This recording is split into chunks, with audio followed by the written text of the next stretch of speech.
malam semuanya.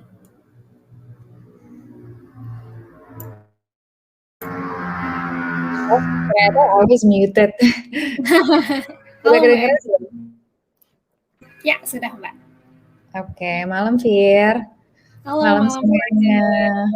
Aku mau menyapa pesertanya dulu nih. Halo semuanya, selamat malam. Selamat datang nih di sesi terakhir dari First Day of Career Conference dipersembahkan oleh mentorin.id. Nah, di sesi kali ini kita mau belajar bareng nih. Makasih loh udah meluangkan waktunya nih di malam minggu ya Mbak Ajeng. Mau belajar bareng sama kita, sharing bareng. Untuk tema sesi kali ini, kita akan membahas mengenai building your careers in e-commerce. Nah, untuk e-commerce ini sendiri pasti semuanya udah pada sering dengar lah ya, udah pada sering pakai, udah pada sering belanja online. Menurutku sih pasti banyak deh yang penasaran gimana sih sebenarnya cara meniti karir di bidang di industri e-commerce ini. Nah, karena itu Mentoring.id menghadirkan seorang speaker kita, yaitu Mbak Dwi Ajeng Asmarandani. Halo Halo. Mbak Dwi. Halo semua teman-teman, selamat malam. Baik. Aku akan mencoba untuk memberikan short introduction ya mengenai Mbak Ajeng sendiri. Mbak Ajeng ini sudah memiliki 12 tahun work experience. Mbak Ajeng memulai karirnya itu di sebuah digital agency ya Mbak Ajeng ya, yaitu lalu Mbak Ajeng mulai meniti karir di e-commerce itu start di Zalora pada tahun 2013. Di Zalora ini Mbak Ajeng karirnya sangat berkembang pesat hingga menjadi head of marketing di Zalora. Dan lalu selanjutnya Mbak Ajeng move to Shopee di tahun 2020. Wah, banyak juga nih ya Mbak Ajeng pengalamannya, padahal masih muda, masih cantik, tapi pengalaman Bisa banyak aja. loh. Bisa Nah, untuk di 2021 ini Mbak Ajeng memutuskan untuk bergabung di company Hype Fast, sebuah startup company yang spesialisasinya itu funding dan growing local retail brands. Di Hype Fast ini Mbak Ajeng memiliki posisi sebagai VP of Distribution Channels. Betul ya Mbak Ajeng ya? Benar. Kalau aku boleh tanya, sebenarnya VP of Distribution Channels itu seperti apa sih Mbak Ajeng, kalau boleh dijelasin? Boleh. Jadi kalau distribution channel itu sebenarnya lebih kayak ngurusin bagaimana sebuah produk bisa nyampe ke customer gitu kan. Ada caranya, ada macam-macam ya, bisa lewat e-commerce, bisa lewat offline, toko offline gitu ya. Bisa juga lewat general trade atau modern trade channels, bisa juga lewat kayak B2B. Jadi sebenarnya ada berbagai macam jenis bisnis model gitu ya yang kita bisa utilize untuk mendistribusikan produk ke customer. Intinya sih in short itu seperti itu gitu. Tadinya aku di marketing kan, memang dari awal karir aku lebih banyak di marketing gitu, sampai di Zalora dan di Shopee juga aku lebih di marketing. Kemudian di Highfast ini aku dapat challenge baru untuk ngurusin distribution channel. So it's also something like out of my comfort zone, but yeah, so far so good. Baik, menarik banget nih. Oke, kita coba mulai aja nih Mbak Ajeng, diceritain ya. Aku mau minta tolong untuk dibuka presentasinya. Nah, Oke. Thank you banget ya Fir, thank you for the introduction, very kind and very sweet. Sebenarnya tadi aku sempat ngomong sama Vira, kok agak deg-degan ya aku ya, apalagi setelah apa namanya, this is the last session right gitu, probably kayak teman-teman juga udah agak apa namanya, udah agak capek gitu ya dengerinnya. So semoga apa namanya, kayak session ini bisa membantu. Jadi seperti udah disebutkan, building your career in e-commerce. Jadi untuk teman-teman apakah yang masih job seeker, masih students atau fresh graduates yang punya aspirasi untuk kerja di e-commerce, semoga session kali ini bisa memberikan gambaran gitu ya, what to expect kalau misalkan kita mau meniti karir di e-commerce. Boleh next? Oke, ini tadi udah di apa namanya, udah sempat iya, udah di-introduce sempat aku juga. jelasin juga. Boleh Nah, next lagi? oke.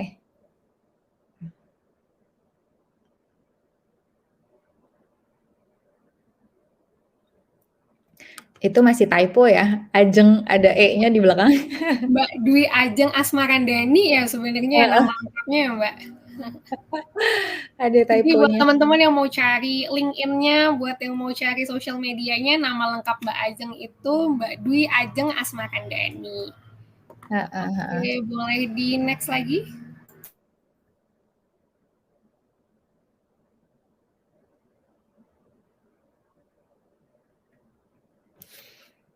Kita menunggu dulu ya. Tiba-tiba menghilang ya. Kalau gitu kita ngobrol sedikit-sedikit deh Mbak Ajeng. Kalau misalkan teman-teman ada yang kepo nih sama Mbak Ajeng, itu boleh tahu nggak sih sosial media Mbak Ajeng atau LinkedIn Mbak Ajeng? Boleh di-share? Boleh, boleh. Jadi kalau misalnya Instagram aku ada di asmarandani.talk, Asmarandani Talk.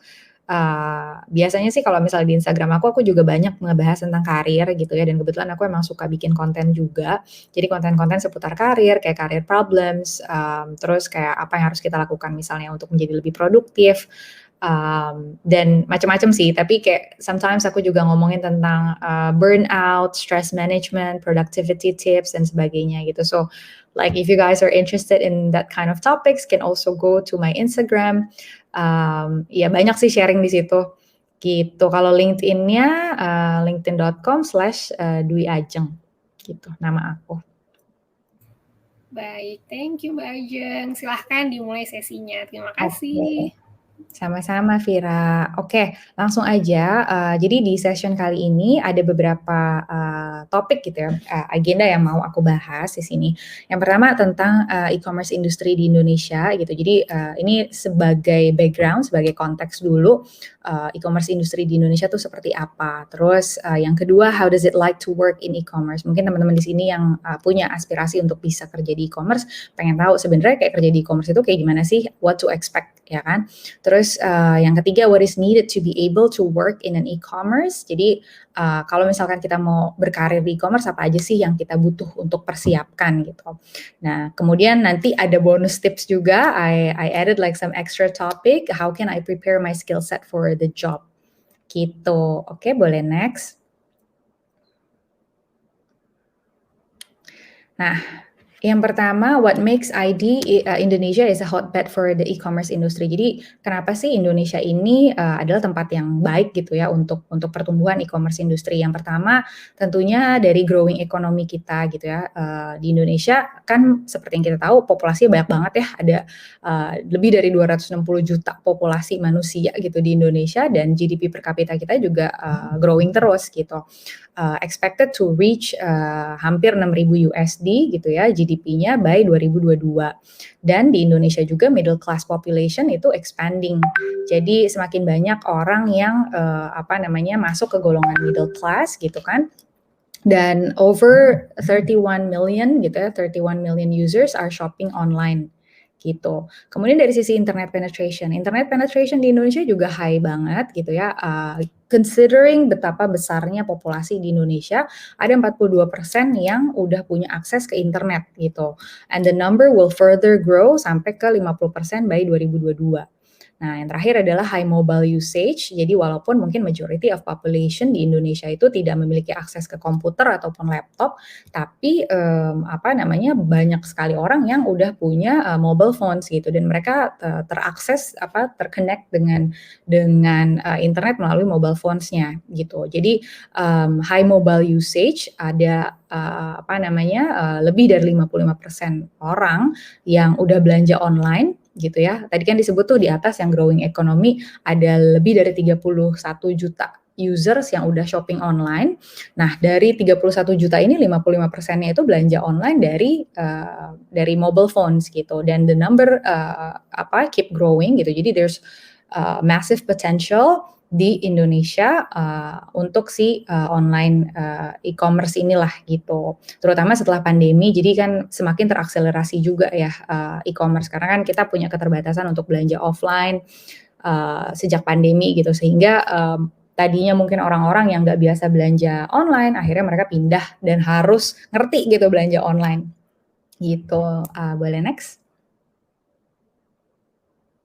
Oke, nah ini gambaran aja top 10 e-commerce sites di Indonesia as per kuartal pertama di 2021. Di sini nama-namanya mungkin teman-teman juga udah aware gitu ya. Yang pertama ada Tokopedia, Shopee, Bukalapak, Lazada, Blibli dan sebagainya. Nah, ini dilihat dari monthly traffic-nya gitu. Nah, kalau misalnya kita bisa lihat nih yang pertama, ada 2 pertama Tokopedia sama Shopee mereka kejar-kejaran nih. Kadang-kadang kalau di quarter sebelumnya itu Shopee nomor 1, terus sekarang quarter 1 2021 itu Tokopedia. Mereka kejar-kejaran. Mungkin kayak teman-teman juga udah aware ya betapa kayak the marketing dollars that they spend gitu untuk create awareness untuk platformnya supaya mereka stay relevant gitu. Jadi that makes them like top e-commerce sites di Indo. Gitu. Boleh next? Nah, sekarang kenapa sih e-commerce itu growing faster than offline retail? Selain karena tadi yang udah disebutin bahwa sejak pandemi itu mengakselerasi e-commerce, tapi selain itu alasan kenapa e-commerce itu growing faster ada beberapa hal. Ini kenapa 1, 2, 3, 4, 5, 6-nya jadi 1 ya? I think I don't know. Anyways, nggak apa-apa ya, itu jadi berubah tiba-tiba. Tapi intinya ada beberapa hal yang menyebabkan kenapa e-commerce itu growing faster. Yang pertama, fast go to market time. Fast go to market time itu apa sih maksudnya? Jadi gini, kalau misalnya kita punya toko gitu, kita punya bisnis, kita punya brand, saat kita harus masuk ke offline store, mungkin go to market time-nya kita lumayan panjang gitu. Karena misalnya kita harus mikirin lokasi yang strategis di mana untuk kita buka toko, terus kita harus mikirin kayak biaya sewa, terus kita harus mikirin banyak lah yang harus kita pikirin gitu ya. Begitu juga dengan cost-nya kayak yang harus kita pikirin itu ada overhead cost, biaya sewa, biaya listrik, biaya keamanan, biaya asuransi, biaya bayar gaji orang dan sebagainya itu kayak upfront cost-nya tuh lebih besar lah, barrier to entry-nya tuh lebih besar gitu untuk kita bikin toko offline. Nah, sementara kalau misalnya di e-commerce sesimpel kita bikin akun, kita registrasi gitu kan, terus habis itu kita upload barang-barang kita dan kita udah bisa punya toko gitu. Kita udah mulai bisa beroperasi, udah mulai bisa selling our products ke customer gitu. Nah, yang kedua low cost tadi juga udah dibahas. Yang ketiga adalah customer data insights. Jadi dengan kita berjualan online itu kayak memungkinkan banyak sekali customer data insights yang bisa kita lihat gitu. Jadi kalau misalnya di sini teman-teman ada yang punya udah pernah menjadi seller gitu ya di salah satu e-commerce platform, pasti juga udah tahu ada yang namanya seller center gitu. Jadi dashboard khusus yang kita bisa lihat untuk untuk para seller untuk ngelihat performance bisnisnya. Gitu. Jadi misalnya ada berapa traffic orang yang datang, terus berapa new customers yang datang, berapa orang yang repeat purchase, terus kayak produk apa yang paling laku, produk apa yang kurang laku, terus kayak top selling-nya itu biasanya kategori apa. Banyak sekali kayak insight-insight yang bisa kita lihat dari si seller center itu, dari dashboard itu. Jadi hal tersebut juga memungkinkan kita bisa mengembangkan bisnis kita lebih cepat dibandingkan jika kita punya tokonya tuh offline gitu. Terus mungkin teman-teman juga pasti kalau yang udah sering pakai e-commerce app gitu kan, juga tahu ada namanya customer review gitu. Nah, kalau misalkan kita punya toko offline, misalnya orang belanja gitu di kita, kan not necessarily mereka akan kasih review gitu ya. Paling kalau misalnya mereka bete sama produknya, mereka nggak cocok sama produknya, mereka nggak akan balik lagi. Tapi kita nggak tahu kenapa sih mereka nggak suka sama produknya gitu. It's a little bit more difficult for us to know apakah produk kita itu udah relevan dengan orang atau enggak. Nah, sementara kalau misalnya di e-commerce kelihatan tuh semuanya gitu kan. Semua datanya kita bisa lihat dan kita bisa track gitu. Sehingga itu jadi masukan juga untuk kita, oh produk yang ini laku, kenapa? Orang happy dengan menggunakan produk ini, kenapa? Kalau orang tidak happy dengan menggunakan produk ini, kenapa? Itu juga kita bisa improve lebih cepat. Nah, kemudian reaching new customers ya kan. Reaching new customers udah pasti kalau misalnya kita offline store, pasti yang akan datang ke toko-toko kita itu adalah orang yang kebetulan lokasinya ada di situ gitu. Misalnya kita punya toko di Jakarta, ya orang-orang yang datang adalah orang-orang Jakarta gitu. Sementara kalau misalnya di e-commerce kita bisa menjangkau Indonesia gitu kan. Kalau kita operation-nya ada di Jakarta, tapi customer kita ada di Surabaya, ada di Medan, ada di mana gitu. Itu memungkinkan kita untuk reach new customers and then meet where your customers are. Jadi not necessarily mereka harus reside di tempat yang sama, mereka bisa ada di mana aja dan bisa berbelanja produk kita. Gitu. Yang terakhir adalah capturing the traffic of the marketplace platform.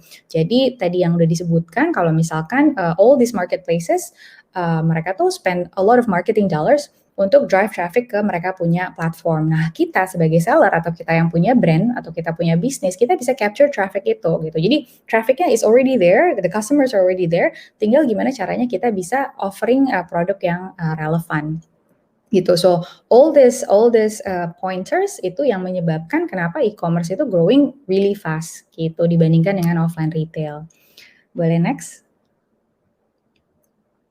Oke, nah selanjutnya adalah kita akan ngebahas tentang e-commerce career path examples. Jadi untuk teman-teman yang memang punya aspirasi untuk kerja di e-commerce, pengen tahu juga ada apa aja sih career path di dalam e-commerce company gitu ya. Boleh di next. Nah, yang pertama ada business development and partnership. Jadi business development itu apa? Business development itu departemen yang mengidentifikasi business opportunities for the company.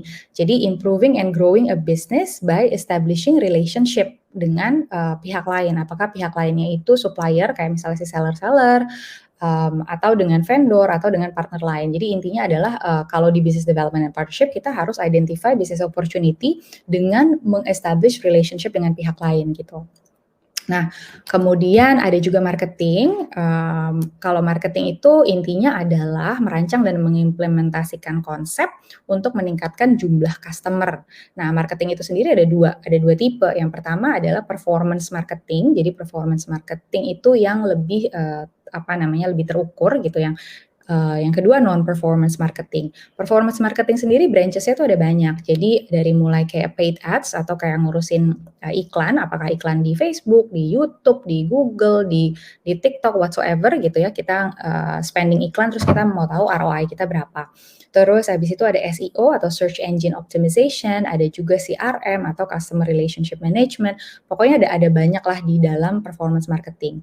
Nah, yang kedua si non-performance marketing ini juga branches-nya ada banyak. Dari mulai branding, habis itu content marketing, habis itu public relation, influencer management atau yang disebut juga dengan KOL gitu ya. Banyak juga gitu. Jadi kalau misalnya teman-teman mau kerja di marketing, marketingnya apa gitu, karena tersedia banyak sekali pilihan gitu. Nah, kemudian ada juga department operation. Jadi operation ini apa? Operation mencakup proses dari pengadaan barang hingga saat pembeli menerima produk. Jadi dari mulai kayak pembayaran gitu ya, payment, terus habis itu customer service, terus habis itu warehouse, logistik, operational untuk seller, macam-macam lah ya. Pokoknya operation itu lebih terkait dengan dari mulai pengadaan barang sampai akhirnya barang bisa sampai di end user gitu, di customer. Lalu ada juga departemen engineering and tech gitu ya, sebenarnya intinya adalah mereka membangun sistem dengan teknologi yang sesuai gitu. Jadi di dalamnya tuh ada orang-orang IT, ada misalnya kayak developer, ada software engineer dan sebagainya, itu masuk ke engineering and tech. Next-nya.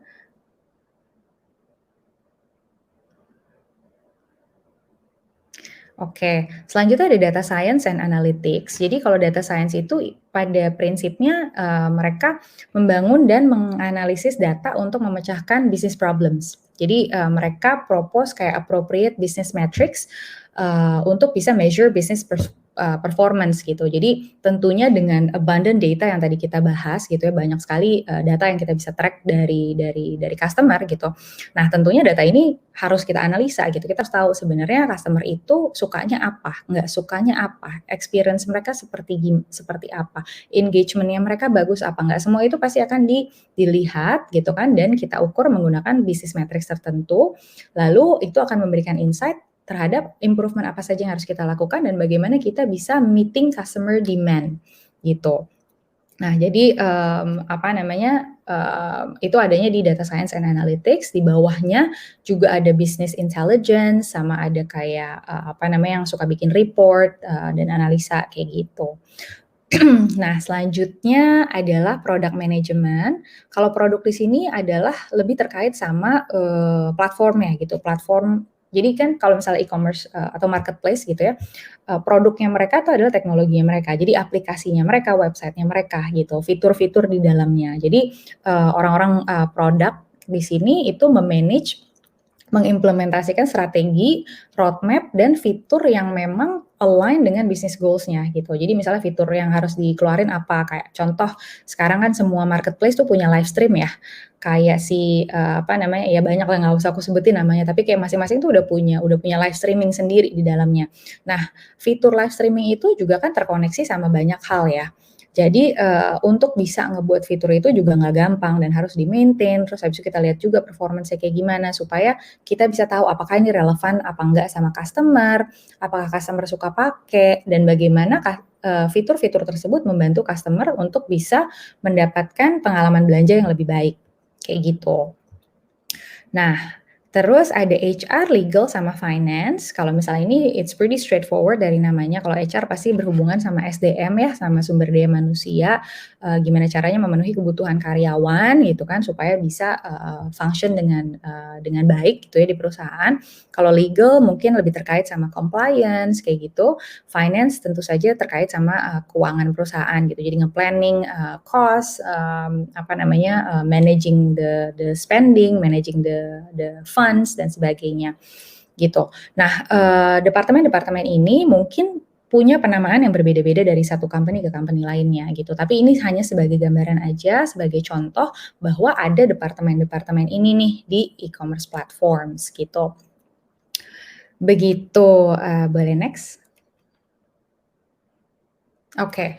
Nah, sekarang mungkin pertanyaannya, oke, udah dapat gambaran nih tentang e-commerce di Indonesia tuh kayak gimana industrinya, terus udah dapat gambaran ada career path ini, departemen ini di e-commerce gitu kan. Tapi kayak gimana sih kerja di e-commerce itu gitu ya. Nah, boleh di next. Oke, yang pertama adalah fast pace. Fast pace itu jadi kayak fasenya cepet banget, karena memang sebenarnya nggak terbatas hanya e-commerce aja, tapi semua perusahaan yang kayak, digital gitu, yang online pasti memang, fasenya cepet. Kenapa? Karena memang customer demand atau kayak ekspektasi customer, itu juga terus naik gitu ya, dan karena abundant data itu yang bisa memungkinkan kita untuk mengatasi problem atau problem solving lebih cepat, sehingga kayak, fasenya juga semua serba cepat gitu. Nah, di perusahaan e-commerce atau perusahaan digital pada umumnya, biasanya tuh kita, fail fast, jadi kayak kalau misalnya kita, trial and error gitu, kita fail fast and then kita solve problems-nya juga fast. Kemudian, dynamic, no 2 days are the same, maksudnya gimana, jadi kayak dari satu hari ke hari yang lain itu kita problem yang kita hadapin mungkin sangat berbeda gitu, dibandingkan kalau misalnya kita kerja di offline atau kerja di perusahaan yang, lebih beda lah gitu, bukan kayak e-commerce. Jadi mungkin, dynamic-nya itu tidak secepat dan tidak seberubah-berubah itu gitu. Tapi kalau misalnya di e-commerce kita harus expect kita bisa dynamic, no 2 days are the same. Selalu ada problem baru yang harus kita hadapin, selalu ada insight baru dari customer yang harus kita, harus kita improve gitu kan. Nah, terus, balik lagi ke abundant data and abundant customer insights, datanya banyak banget gitu kan, dan insight dari customer juga banyak banget, dan itu, berpengaruh sama, approach kita towards problem solving gitu.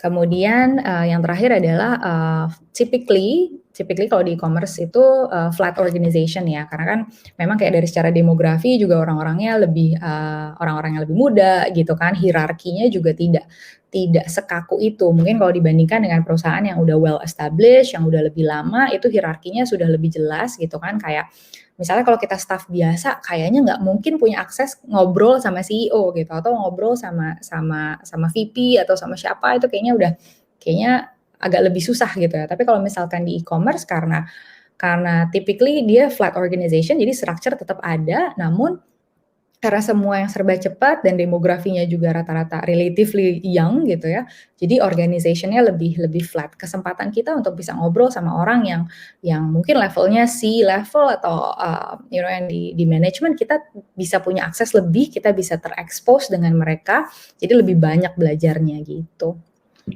Boleh di next. Oke. Nah, selanjutnya apa sih yang kita butuhkan untuk bisa kerja di e-commerce gitu ya. Boleh di next. Oke.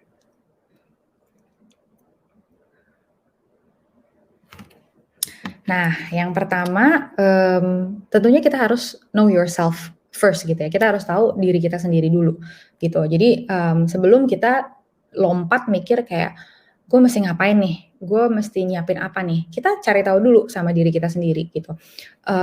Apa skill set apa yang gue punya, background study gue seperti apa, curiosity gue tuh arahnya kemana. Tadi kan udah sempet dibilang ya, career path-nya tuh ada apaan aja, departemennya ada apaan aja dalam e-commerce gitu. Nah, mana yang paling pick our curiosity, mana yang paling relevan sama background kita, mana yang paling relevan sama skill set kita, gitu. Dan itu harus kita kita tie balik ke ke career goal kita. Sebenarnya career goal kita tuh apa? Mau di departemen apa? Misalnya kita mau championing marketing gitu kan. Berarti, kita arahnya ke marketing, tapi kita juga harus udah tahu dulu career goal kita tuh mau jadi apa. Otherwise kita misalnya kayak, "Oke, gue mau karir di e-commerce," terus mau karirnya apa? Nggak tahu deh, masuk aja dulu gitu.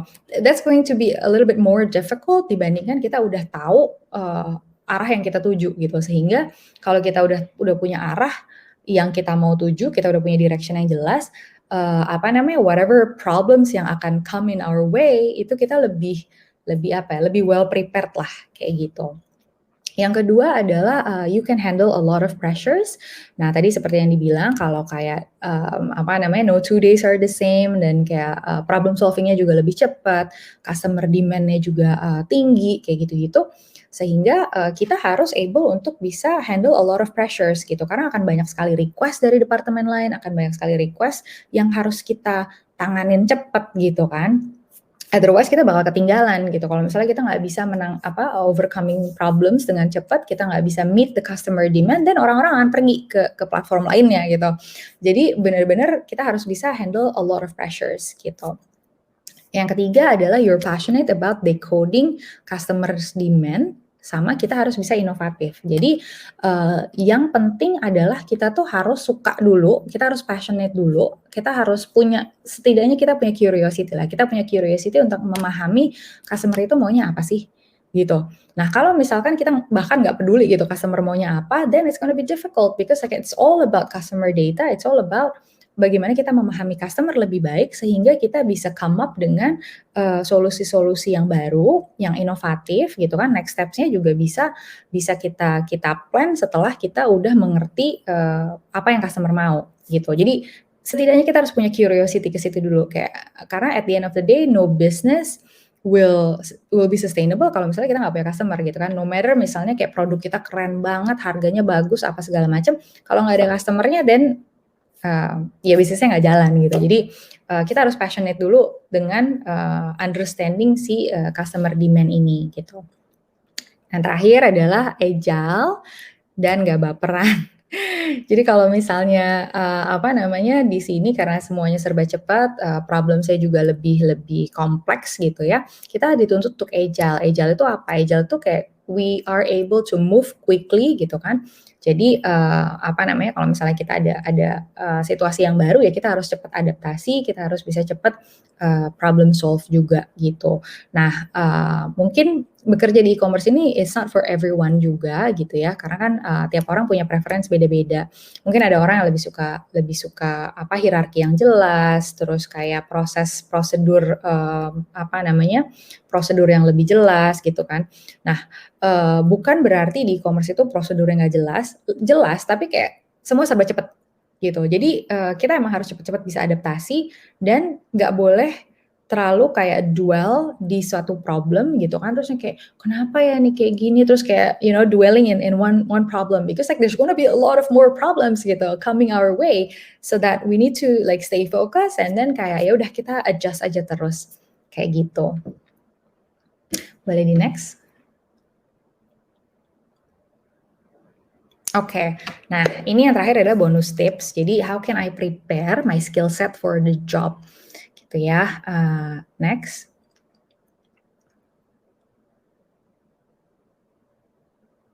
Oke. Nah, teman-teman pasti sekarang udah punya LinkedIn gitu kan dan, apa namanya, a lot of registrants juga datangnya dari LinkedIn ya. Kalau misalnya aku kemarin di-share sama teman-teman dari Mentorin, banyak registrant datangnya dari LinkedIn. Jadi, I assume semua udah pada familiar sama LinkedIn gitu, tapi, this is something yang mungkin, orang suka lupa gitu ya. Kadang-kadang kayak, oke kita mau kerja di sebuah e-commerce tertentu, kita mau kerja di sebuah company tertentu gitu, tapi kita kayak have no idea sebenarnya apa sih yang dibutuhkan supaya kita bisa masuk situ gitu. Nah, sebenarnya simple banget. Kita do some LinkedIn search aja, find the role that you want, and then look at the requirements needed untuk ada di posisi tersebut. Misalnya, kita mau jadi performance marketing manager gitu ya. Dari yang tadi aku udah jelaskan gitu gambaran-gambaran tentang departemen yang ada, terus kayak, oh oke, gue mau marketing, terus kayaknya gue mau di performance marketing gitu. Nah, gue mau jadi performance marketing manager. Ya udah masukin aja kayak key in the title, masukin title-nya, terus abis itu kayak location-nya di mana atau company-nya di mana, and then kita search. Nanti akan keluar tuh. Boleh di next? Nah, nanti akan keluar tuh, apa namanya, ada job opening apa aja yang related sama performance marketing manager gitu. Ini ada salah satu contoh, contohnya dari Agoda gitu ya. Di sini senior manager performance marketing gitu. Terus ini ada tulisannya nih kayak Bangkok base relocation provider. Jadi kita bisa milih bahkan kita mau tinggal di mana, di Jakarta, di Bandung, di mana gitu kan. Terus nanti keluar tuh misalnya job openingsnya ada apa aja. Dan di job openings ini juga udah ada nih. Di sini kan ada tulisan tuh in this role you'll get to ngapain aja, apa yang kita akan lakukan. Terus what you will need to succeed juga apaan aja itu udah ditulis gitu. Jadi dari sini it's a good starting point to understand konkretnya posisi tertentu itu butuhnya apa aja sih, skill-nya apaan aja, gitu. Cara termudah adalah lewat si, LinkedIn Jobs ini dan kita take notes of the requirements and skills needed for the job.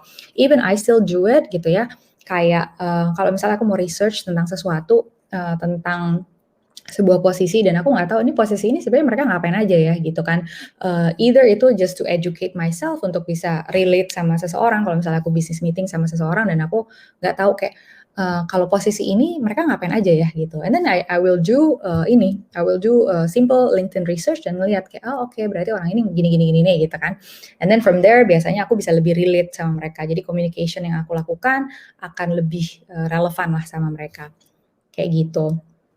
Kemudian boleh di next lagi. Nah, kita juga bisa use LinkedIn search. Jadi, dengan apa namanya, kita lihat orang yang udah ada di posisi yang kita mau, gitu. Kalau misalnya kita pengen masuk, katakan di sini kita mau masuk Gojek dan kita mau jadi performance marketing manager, gitu ya. Selain kita bisa lihat dari job openings, ya kan, dari kayak apa, yang lagi vacant gitu, kita juga bisa lihat orang-orang yang udah ada di posisi itu. Nah, ini di contoh di sini kayak ada nih digital marketing manager di Gojek ya, ada si Mbak ini, aku ambil, screenshot-nya gitu ya. Terus, apa namanya, dia nulis tuh di situ, oke sebagai digital marketing manager di Gojek apa aja sih yang dia lakuin, gitu. Ditulis tuh, KPI-nya dia ditulis, apaan aja yang dia lakuin, tanggung jawabnya dia seperti apa, itu juga ditulis. Nah, itu jadi good insights, even without kita ngobrol langsung sama orangnya, kita bisa lihat aja, baca aja, oh ternyata kalau orang yang udah ada di posisi itu, mereka kayak begini-begini loh kerjaannya, gitu. Dan itu akan ngasih gambaran ke kita untuk mengerti lebih lagi tentang, posisi yang kita mau, gitu. And then again, kita take notes of the requirements and skills needed for the job, gitu. Ini aja this exercise alone udah ngasih banyak insights ke kita dan masukan untuk tahu apa yang harus kita persiapkan, gitu. Nah, kita bisa do a little bit more research apakah, kalau di sini kan aku tulis Gojek ya, mungkin kita mau di Shopee lah, mau di Tokped lah, mau di mana gitu kan, ya kita tinggal cari aja orangnya, gitu. Boleh di next? Nah, oke. Sekian itu aja sih presentasinya. Semoga aku tadi nggak kecepatan ya, Vira ya. Cukup jelas Mbak dan menarik banget sih menurut aku. Jadi kebayang nih sebenarnya di balik tempat belanja kita selama ini tuh sebenarnya kayak apa sih gitu. Thank you banget Mbak Ajeng. Aku mau ngingetin lagi nih teman-teman, kalau ada questions silahkan di drop di Q&A box. Dan sekarang kita mulai nih Mbak Ajeng. Kita lumayan banyak nih Mbak Ajeng pertanyaannya. Aku coba bacain satu-satu ya Mbak. Oke. Nah, Hai Mbak Ajeng.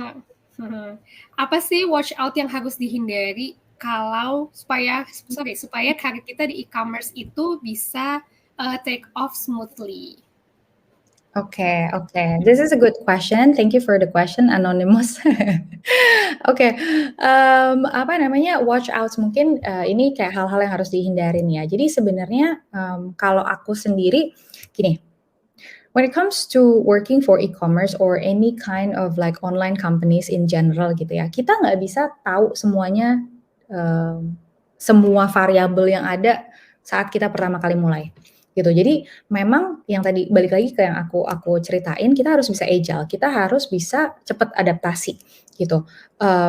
Mungkin yang harus aku share apa yang I think what I can share adalah kayak jangan terlalu pusing sama hal-hal apa aja yang harus kita hindarin gitu. Karena sometimes kita udah punya list nih, wah listnya yang ini nggak boleh, yang ini nggak boleh, yang ini boleh, yang ini boleh, yang ini enggak, yang ini boleh, yang ini enggak.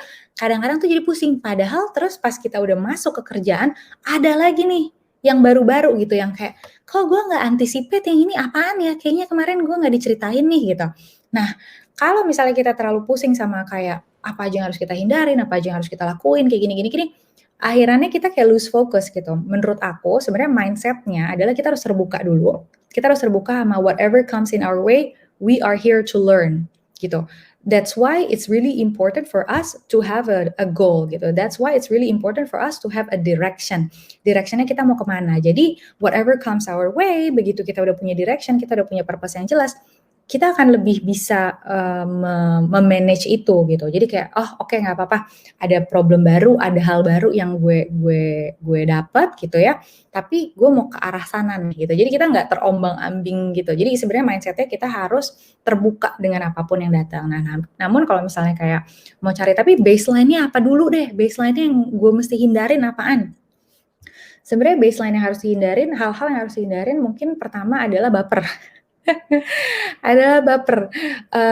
Apa namanya, kalau misalnya di sini karena semuanya serba cepat, pekerjaan itu serba cepat, jadi, memang kita, nggak boleh baper, itu yang harus kita hindarin gitu. Kalau misalnya kita dikasih kerjaan, terus deadline-nya mepet, terus kayak request-nya banyak apa segala macam, kita harus terbuka dulu, gitu. Karena mindset kenapa aku jawabannya mindset, kenapa aku jawabannya nggak sesuatu yang teknikal gitu, kenapa aku jawabannya malah mindset, karena mindset is really important to survive, bukan to survive aja, to be able to manage tantangan-tantangan dalam pekerjaan, apapun pekerjaannya. Jadi mindset kita harus terbuka dulu, kita mau belajar, kita mau pergi ke arah sana, kita mau mencapai goal kita, gitu. Itu dulu.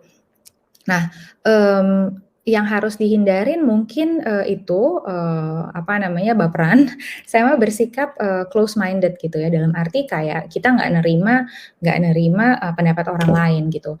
Nah, kalau misalnya itu kan hal-hal yang harus dihindarin, tapi hal apa yang harus kita tanamkan, hal apa yang harus kita lakukan, more of gitu ya, itu adalah, memahami data gitu. Karena kalau misalnya di e-commerce kan kita mesti data driven kan, kita mesti lihat, kita nggak bisa tuh punya anecdotal, opinions gitu, kayak opinions yang kayak, "Kenapa kayak gini?" "Ya soalnya kayak menurut gue ini make sense," gitu. Tapi apa yang make sense buat kita belum tentu make sense buat orang lain, belum tentu make sense buat customer, gitu. Misalkan nih dalam konteks marketing, kita pikir kita mau bikin campaign yang heboh gitu ya, budgetnya gede, kita mau bikin campaign yang, out of the box apa segala macam, tapi kita masih balik lagi customer-nya itu siapa yang kita ajak ngomong, gitu. Kayak customer ini, mereka ada di mana, siapa, umur berapa, gendernya apa, dan kebutuhan mereka apa. Berangkat dari situ, berangkat dari target audience kita, barulah kita bisa tarik mundur, kira-kira campaign kayak gimana, marketing plan kayak gimana yang harus kita kasih buat mereka. Jadi nggak dibalik gitu kan, kadang-kadang orang suka mikir, wah planning-nya udah keren, produknya udah keren, branding-nya keren, mau pakai selebriti apa segala macam, spending a lot of money gitu, tapi kita nggak lihat sebenarnya target audience kita siapa gitu. Jadi, yang harus kita tanemin adalah kita harus customer driven sama data driven gitu, karena semua insight mengenai customer sebenarnya tersedia gitu kan. Jadi kita harus bisa, membuat planning, membuat keputusan itu dari datanya gitu. Jadi, mungkin yang pertama adalah itu, yang harus kita hindarin adalah kita punya anecdotal opinion punya hipotesis oke, gitu ya, misalnya kita berpikir, "Oh kenapa ya problem ini terjadi? Mungkin gara-gara customer kayak begini." Itu hipotesa kita, gitu kan, kita punya asumsi, dan itu valid, kita punya hipotesa dulu, tapi dari hipotesa itu kita harus balikin lagi ke datanya, bener nggak datanya kayak begini? Kayak misalnya nih, kita punya toko, kita sebagai seller gitu ya, kita sebagai seller, terus kita lihat, oh barang kategori ini lebih jualan dibandingkan barang kategori ini, gitu. Asumsi kita ngelihat aja, oh barang yang ini lebih sering restock karena dia cepet habis terus, sementara barang yang ini nggak habis-habis gitu karena nggak ada yang beli gitu, atau jarang lah yang beli. Nah kita udah punya tuh feeling, nih restock terus berarti orang suka nih produk ini, gitu kan. Tapi, kita harus gali lagi nih, kenapa orang suka produk ini? Gitu, apakah karena memang, apa namanya, pricing-nya pas, promonya pas, atau kayak memang produknya oke banget, customer reviews-nya oke banget. Jadi kita, intinya harus selalu bisa, apa namanya, nggak cuma asumsi, tapi asumsi itu divalidasi lagi melalui data gitu. Nah yang harus kita hindarin adalah kita, punya asumsi sendiri yang tidak divalidasi, gitu sih. Mungkin ya kira-kira semoga itu bisa menjawab. Semoga Baik. nggak kepanjangan. Jadi kalau aku bisa simpulin nih Mbak Aijam, berarti yang pertama itu harus selalu terbuka, open minded, lalu selalu punya mindset to never stop learning. Lalu tadi juga tips dari Mbak Ajeng itu non baperan, karena ini akan fast pace banget ya Mbak Ajeng ya. Lalu satu lagi yang terakhir yang aku dapat simpulkan adalah selalu membuat decision itu based on data driven dan juga customer driven. Gitu. Betul, betul. Baik. Untuk selanjutnya ada pertanyaan lagi nih Mbak Ajeng. Apakah benar kalau kerja di e-commerce itu budayanya hustle sehingga tidak ada work-life balance? Waduh, gimana nih Mbak Ajeng? Gosip-gosip di luaran sana.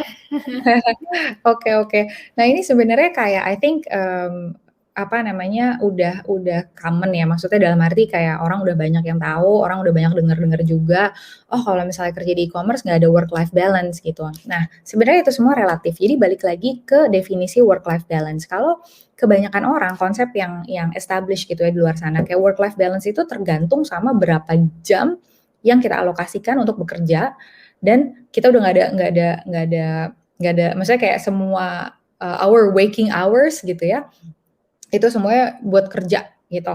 Dan kalau misalnya work life balance berarti itu teratur dari jam 9 sampai jam 6, selesai kerjaannya, itu namanya work life balance. Tapi kalau misalnya kayak kita mulai jam 9 terus kita kerja sampai jam 8 malam, jam 9 malam, jam berapa malam, itu berarti udah nggak balance. Sebenarnya not necessarily true patokannya adalah jam.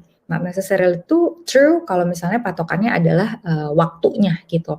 Karena bisa aja orang emang suka kerjaannya gitu ya, orang emang suka kerjaannya, dia merasa fulfilled, dia merasa challenge, dia merasa, happy lah dengan kerjaannya, walaupun dia kerja sampai malam, tapi dia nggak ngerasa, burden gitu. Dia nggak ngerasa kalau misalnya, apa namanya, dia tuh terbebani gitu. Dan akhirnya walaupun dia spend so much time, energinya dia masih ada. Karena kayak kerjaannya dia di situ yang dia suka, yang memang relevan sama skill set-nya dia dan sebagainya, itu justru memotivasi dia untuk menjadi kayak, the best version of themselves gitu ya. Jadi, balik lagi sebenarnya work life balance itu, definisinya bisa beda-beda untuk tiap orang, not necessarily hanya terbatas waktunya aja. Karena kalau terbatas waktunya aja, ada juga orang-orang yang spend a lot of time, tapi dia merasa hidupnya dia tetap balance, gitu. Terutama karena kan sejak pandemi kan makin blurry tuh, karena orang WFH semakin blurry gitu antara kerja sama nggak kerja tuh kayak semakin blurry. Orang kayak bisa WhatsApp kapan aja, bisa request kapan aja, dan bener-bener pinter-pinter kita gimana setting boundaries kan. Nah, kalau misalnya mungkin aku tarik mundur, apakah kalau di e-commerce itu kerjaannya banyak? Iya. Tapi semua tempat kayak kerjaannya maksudnya kayak semua tempat, semua tipe company itu pasti punya, apa namanya, punya, apa, pro and cons yang beda-beda gitu ya. Kalau misalnya di e-commerce memang, karena semuanya serba cepat gitu kan, seolah-olah memang workload-nya lebih banyak, karena kayak problem solving-nya lebih cepat, request-nya juga lebih cepat gitu. Jadi memang kalau misalnya ditanya, apakah itu jadi nggak work life balance, ya itu tergantung. Makanya penting banget untuk kita tahu, kita tuh pengennya apa di karir ini, gitu. Goal kita apa di karir ini, karena itu akan membantu kita untuk put things into perspective dan kita jadi mikir kayak, "Oh, I like this job, this is, fulfilling job." Jadi no matter kayak how many hours yang kita put di situ, kita tetap ngerasa fulfilled, gitu. Jadi kalau Semoga menjawab. Jadi kalau aku bisa simpulin menurut Mbak Ajeng, work-life balance itu sebenarnya bisa di-achieve asalkan kita tuh benar-benar menyukai pekerjaan kita. Jadi kayak benar-benar nggak akan terasa burden every hours that we spend on our job. Is that correct, Mbak? Benar. Tapi kalau misalnya pertanyaan objektifnya adalah, bener nggak sih kerjaannya banyak-banyak? Iya. Tapi kerja di tempat mana aja juga pasti kerjaannya banyak ya. Benar. Gitu. Jadi makanya lebih baik untuk pilih yang kita suka gitu kali ya. Betul. Baik. Lalu ada pertanyaan lagi nih dari Syaifullah. Bagaimana menurut Mbak Ajeng ada pendapat e-commerce company itu dibuat hanya untuk dijual kembali sehingga employee settle itu menjadi sangat riskan? Silahkan Mbak Ajeng. Oke. Nah mungkin kayak the past kayak in recent years gitu ya, memang banyak kayak startup dibuat untuk exit gitu ya, untuk dijual lagi gitu. Tapi tergantung kita sebagai employee atau kayak orang yang mau bekerja di perusahaan itu, objektif kita apa. Jadi kalau misalkan kerja di e-commerce aja udah pasti kita nggak bisa berharap kalau semuanya itu akan serba jelas dan serba teratur dan workload-nya sedikit gitu. Kayak kalau ekspektasi kita datang untuk kerja di e-commerce itu udah kayak begitu, mungkin e-commerce bukanlah tempat untuk kita gitu. Maksudnya maybe it's not really for us gitu. Maybe kayak we should look for other companies yang lebih established gitu kan. Yang lebih yang tidak secepat e-commerce gitu. Nah, kalau misalnya menurut aku kalau aku sih sebagai employee, aku masuk startup gitu ya, terus aku kayak bisa feeling nih, oh ternyata startup ini kayaknya, mereka mau exit dan segala macam gitu. Kalau aku sih mindset-nya biasanya aku lebih kayak aku di situ emang mau belajar gitu, aku di situ mau, nemuin sesuatu yang baru. Jadi, percayalah apapun yang kita kerjain saat itu bisa transferable to other places gitu. Jadi even though misalnya nanti dia exit dan kita juga mau exit dari company itu gitu, apapun yang udah kita pelajarin di situ, itu sebenarnya transferable kok di tempat lain gitu. Jadi jangan takut gitu. Jadi daripada fokus, oh kita sebagai employee nggak stabil nih perusahaannya karena nanti akan exit, akan berubah, akan gimana. Lebih baik fokusnya itu ke diri kita sendiri gitu. Apa yang bisa gue pelajarin di tempat ini? Mau dia berubah jadi kayak apa kek, mau dia diakuisisi orang kek, mau dia di-merger, mau dia apa yang bisa gue ambil dari tempat ini? Apa yang bisa gue pelajarin? Nah, nanti selanjutnya karir kita bisa tentuin sendiri gitu, oke, dengan semua yang udah gue dapat di sini, dengan skill yang gue gained, gue bisa pindah ke tempat apa yang kira-kira transferable. Gitu sih. Jadi this is more about like mindset change kali ya. I don't know if it's answering Syaifullah, tapi menurut aku kekhawatiran akan perusahaan akan berubah dan sebagainya, mungkin lebih baik kita khawatir sama skill apa yang kita bisa dapat gitu. Dan nggak perlu takut karena skill itu pasti bisa transferable ke tempat lain gitu sih. Baik, karena tidak ada ilmu yang nggak berguna ya Mbak Ajeng, istilahnya kayak gitu. Pasti bisa berguna di kedepannya atau di pekerjaan selanjutnya. Betul. Baik. Lalu untuk question selanjutnya dari Melisa. Hai Mbak Ajeng. Bagus banget ya pertanyaannya ya, luar biasa ini. What's the biggest challenge that hinders e-commerce growth from the viewpoint of the people in e-commerce that other industries, for example like FMCG, can learn from? Silahkan Mbak Ajeng. Oke, wow, ini pertanyaannya cukup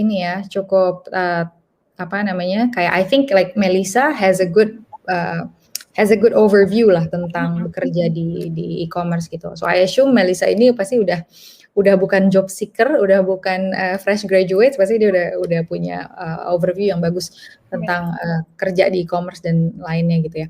Oke, what's the biggest challenge ya? What's the biggest challenge yang hinder e-commerce growth?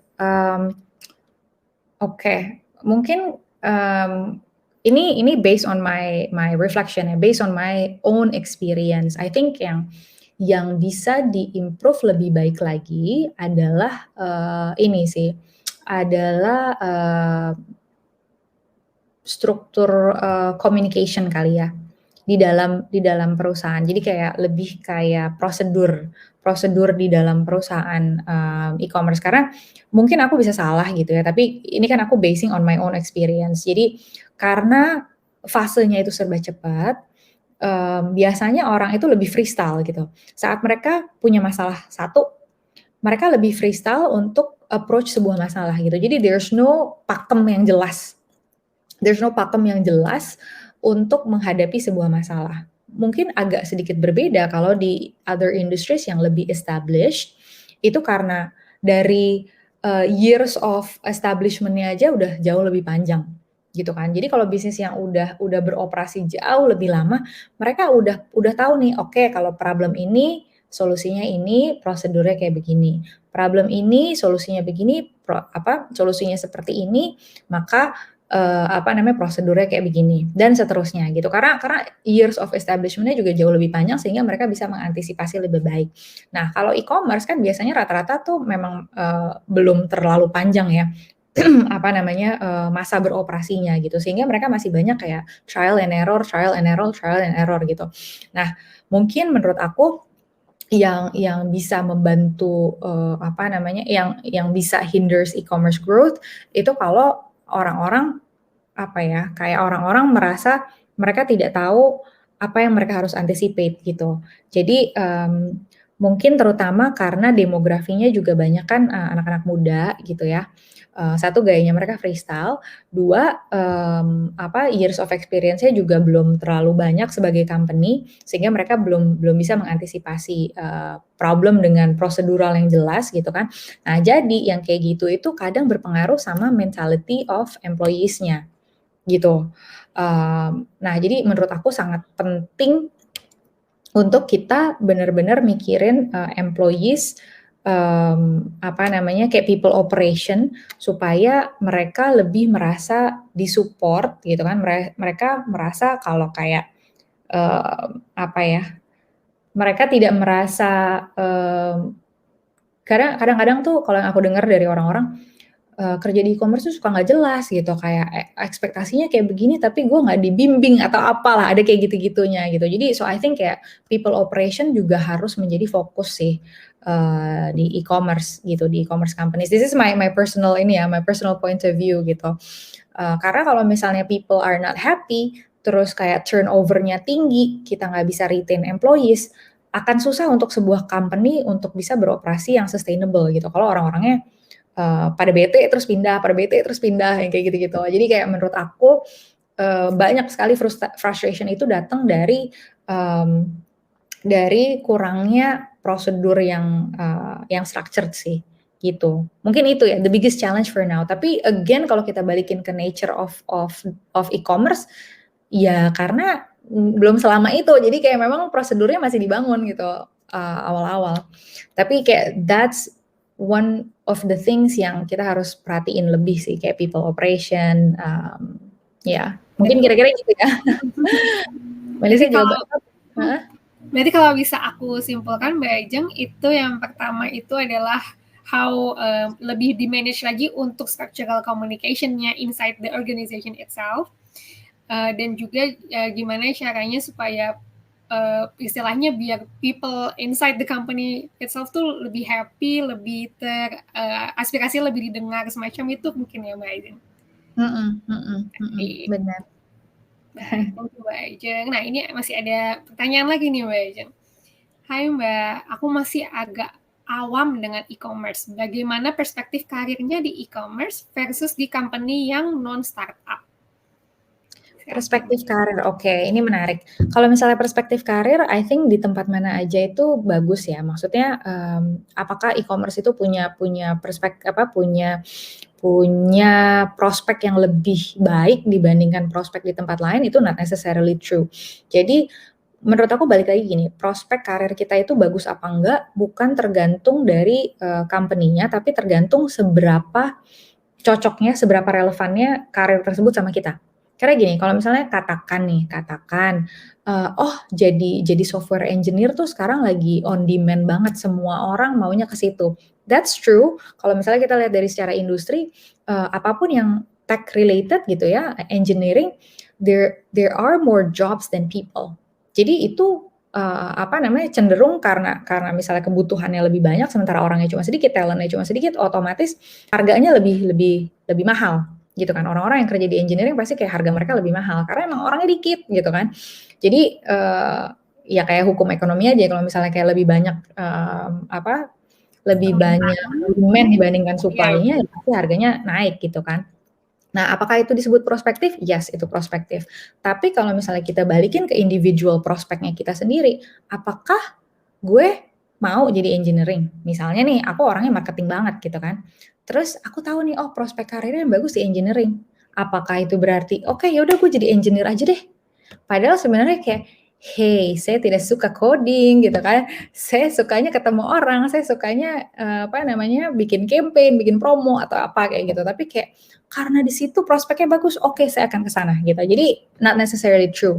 Jadi kalau tentang prospek karir itu mungkin kita bisa lihat secara industri di manakah demand yang tinggi, itu kita bisa lihat gitu kan. A simple Google search kita bisa lihat prospek yang mana sih, industri apa sih yang bagus gitu ya. Regardless apakah itu e-commerce atau FMCG atau apapun. Nah, dari situ terus kita balikin lagi. Gue ini career goal-nya apa gitu. Karena prospek kita akan menjadi bagus kalau memang itu sesuai sama apa yang mau kita lakuin gitu. Gitu sih kira-kira. Baik, jadi kalau misalkan bisa aku simpulin, perspektif itu ya ujung-ujungnya balik ke diri kita sendiri ya, Mbak Ajeng. Oke, baik. Sekarang ada pertanyaan lagi nih. Selamat malam Mbak Ajeng dan Mbak Safira. Sekarang ini banyak sekali fresh graduate yang ingin bekerja di e-commerce. Apakah e-commerce ini merupakan bidang pekerjaan yang menjanjikan ke depan? Ini agak mirip-mirip dengan yang tadi ya Mbak Ajeng. Benar. Nah, kalau misalnya apakah ini pekerjaan yang menjanjikan? Menjanjikan iya, pasti. Karena tadi di slide pertama kan aku sempat ngebahas tuh sedikit, kenapa sih e-commerce ini growing banget di Indonesia gitu. Karena memang potensinya tuh tinggi banget gitu kan. Jumlah orang yang baru pakai internet, jumlah orang yang baru nyobain belanja online tuh masih sedikit penetrasinya dibandingkan populasi kita yang sebanyak itu gitu. Jadi kayak kalau ngeliatin industrinya, potensinya bagus apa enggak? Potensinya bagus banget gitu. Apakah menjanjikan? Menjanjikan gitu. Karena trennya memang ke arah sana gitu. Tapi balik lagi, apa yang kita mau lakukan itu align atau enggak gitu. Baik, thank you Mbak Ajeng. Kita next ke pertanyaan selanjutnya. Mbak, bagaimana cara kita bisa bekerja di e-commerce meski background pendidikan kita tuh nggak ada yang sesuai dengan departemen yang ada? Oke. Sebenarnya aku sendiri adalah living example of apa yang aku kerjain itu nggak ada hubungannya sama studi aku gitu. Jadi suatu hari waktu aku zaman kuliah, aku tuh sebenarnya kuliahnya komunikasi dan aku itu pengennya sebenarnya jadi cita-citanya aku tuh pengen jadi news anchor lah ceritanya gitu. Dan jadi jurnalis, pengen jadi news anchor, tidak terjadi gitu kan. Jadi apa yang aku pelajarin sebenarnya itu, tapi terus kemudian aku ada di marketing, terus aku sekarang ada di distribution channel, itu sebenarnya nggak ada hubungannya sama studinya aku gitu. Jadi nggak usah khawatir. Yang penting kita mau belajar karena apapun yang di-require sama pekerjaan di dunia modern sekarang itu banyak yang membutuhkan self learning gitu. Jadi kayak nggak usah takut kalau misalnya kita lulusan mana, kita kayak there's abundant of kayak online courses out there yang kita bisa ambil. Jadi nggak usah terpaku sama studinya kita gitu. Yang penting kita tahu apa yang mau kita capai dan ada banyak jalan menuju Roma gitu. Kita bisa ambil online course, kita bisa macam-macam lah ya gitu. Jadi bagaimana cara kita bisa bekerja di e-commerce meski background pendidikan kita nggak ada yang sesuai. Menurut aku yang penting kita mau belajar gitu. Jadi aku pertama kali juga masuk jadi business development itu juga it has nothing to do with what I learned in university gitu kan. Aku juga nggak tahu apa-apa, datang. Yang penting kita mau belajar Terus attitude-nya bagus gitu kan, kita bisa communication. I think communication skill is really important though gitu kan. The way we present ourselves, then the way we articulate what we think to other people, the way we listen to other people is really important regardless of our background sih. Gitu. Nah, dari situ ntar kita pelan-pelan bisa naik sendiri kok gitu. Jadi nggak perlu khawatir. Selama ada kemauan untuk belajar, itu e-commerce adalah salah satu tempat yang paling tepat ya Mbak Ajeng.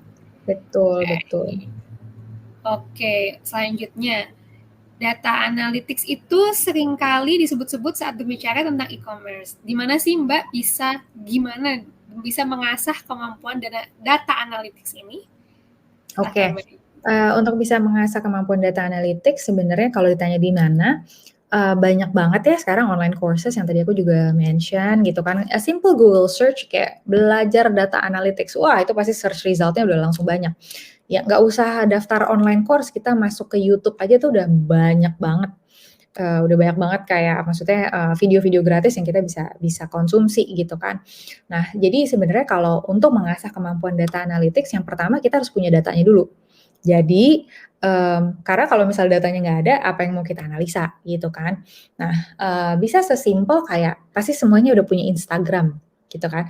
Instagram-nya coba pindahin jadi Instagram bisnis. Instagram bisnis itu ntar dia punya insight kan, tentang kayak orang-orang yang datang ke akunnya kita gitu kan, demografinya kayak gimana, orang biasanya rata-rata itu datang ke Instagram kita itu di jam berapa, kayak misalnya user audience kita tuh umur berapa sampai berapa, terus kayak engagement rate-nya kita kayak gimana. Sesimpel dari kayak lihat aja dulu social media datanya kita gitu, pindahin dari Instagram biasa ke Instagram bisnis. Terus kita lihat tuh dashboard-nya. Udah ada datanya tuh di situ. Nah, dari situ aja kita bisa belajar, kita bisa mulai baca data. Kayak, oh oke, ternyata yang datang ke tempat gue ini banyakan umur 25 sampai 35 misalnya. Banyakan cewek gitu kan. Terus udah gitu engagement rate gue minggu ini dibandingkan minggu yang lain lebih tinggi minggu yang ini gitu. Kenapa? Waktu gue di minggu ini ternyata gue ada IG live.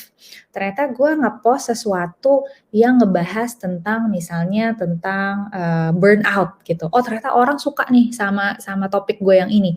Nah itu pun udah disebut dengan kayak baca data gitu kan. Nah tapi kalau misalnya kayak mau data yang lebih sophisticated lagi, itu banyak kok tersedia kayak online courses-nya gitu. Tapi menurut aku yang paling simpel ya mulai dari kayak social media kita sendiri aja itu udah ada datanya yang bisa dibaca gitu. Baik, berarti sebenarnya belajar dari social media sendiri pun itu bisa ya Mbak Ajeng? Iya, ini kalau misalnya kita nggak familiar sama sekali gitu ya, bisa mulai dari situ dulu, nanti progressing ke hal-hal lain gitu, analytics yang lain. Baik, dan juga banyak banget loh teman-teman online course, tinggal cari di Google, itu bisa deh kalau ada kemauan pasti ada jalannya. Betul.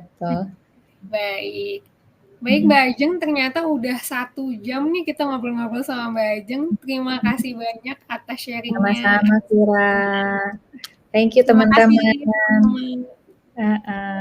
Sip. Thank you teman-teman semua. Ini udah sesi terakhir di Day 1 Career Conference dari mentoring.id. Semoga kita bisa bertemu kembali besok di jam 10 pagi. Terima kasih teman-teman semua. Terima kasih Mbak Ajeng. Terima kasih semuanya. Semoga membantu. Oh ini Melisa, terima kasih. Priscilla, terima kasih semuanya. Semoga tadi bisa memberikan gambaran sedikit tentang karir di e-commerce. Kalau misalnya masih punya pertanyaan atau kayak mau connect sama aku lebih lanjut lagi, bisa di LinkedIn aku atau bisa di Instagram aku Asmarandani Talk. We can discuss there, we can connect there as well. Thank you semuanya. Thank you mentoring for having me. Bye. See you tomorrow. Bye-bye.